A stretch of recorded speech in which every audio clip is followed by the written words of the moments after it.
My girlfriend tried to get us vaporized on the road by purposely making me lose control of the wheel. Now she's begging for forgiveness since we're alive and it was just a little mistake. So, my girlfriend, 20F, and I, 22M, have been together for a little over 10 months now. We haven't had any heated arguments or fights, except for the fact that she keeps tickling me randomly despite my repeatedly telling her to never do it again because I can react strangely to it, something from my childhood which I won't delve into. Now to get to the current situation. This week, I had my car returned from a paint job and some major look changes, and I was really satisfied with the results.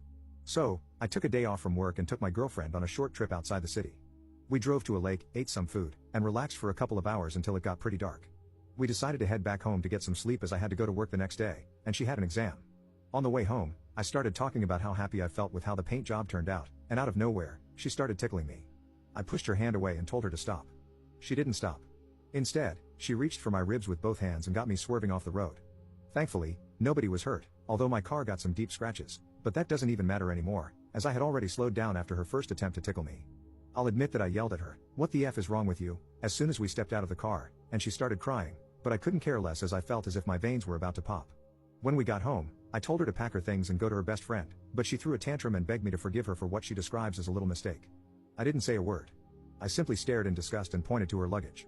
After her friend picked her up, I tried to go to sleep, but my mind was racing, so I barely got any rest. This happened on Tuesday, and she's been blowing up my phone ever since. But I haven't answered any calls or texts and just blocked her.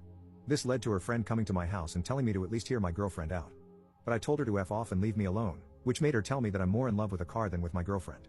All of that to ask, should I talk to my girlfriend? I already feel like I can't trust her after what happened and that our relationship can't be fixed. Update 1. So, the past couple of hours have been insane, honestly. Before the actual update, I just wanted to sort some things out. Some people talked about me having anger issues. This is not true at all. I never snapped at her like this for tickling me, let alone hitting her or anything like that, but in the heat of the moment, I couldn't keep my mouth shut. I might consider myself to be a calm person, but that doesn't mean I will laugh and giggle through stupid stuff.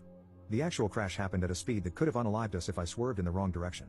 I was driving on a country road and could have frontally hit a car coming from the other direction, as the speed at which the crash happened was around 40 miles per hour.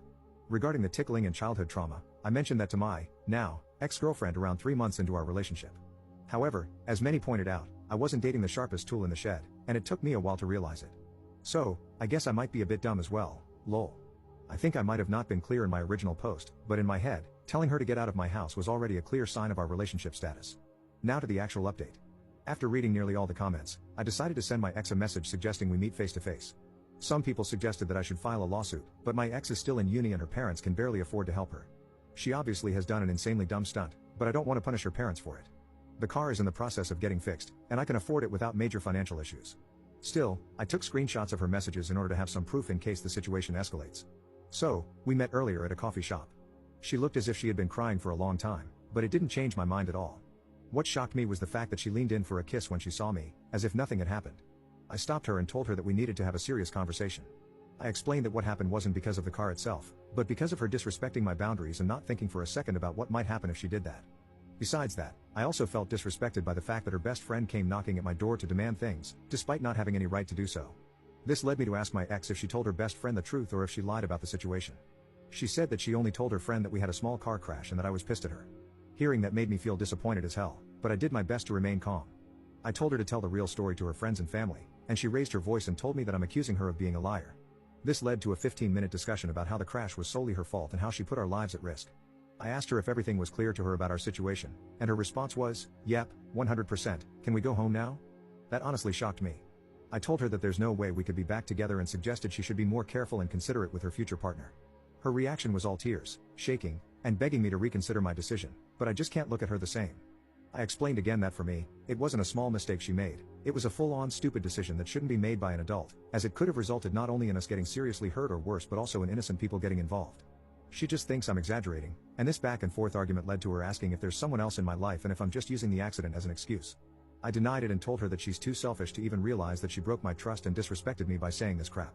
I left the coffee shop feeling like I had been talking to a wall, but at least I can't say that I didn't try to have a conversation. An hour ago, her mom texted me asking what happened, and I told her everything. I said that I don't want any money from them, but the only thing I'm asking is for my ex to keep her distance from me. She apologized for what her daughter did and wished me all the best. As for her friend, from my understanding, she just came to my house without talking to my ex about whether she should do it or not, so I guess she just tried to be the main character in this whole story. Sorry if this wasn't the drama-filled update some people might have expected, but I came here with the desire to get some perspective on my situation and be as transparent as possible. Right now, I'm preparing for work, but my chest isn't heavy anymore. Thank you for helping me navigate this weird situation, and thanks for all the kind messages. Hope everyone stays safe.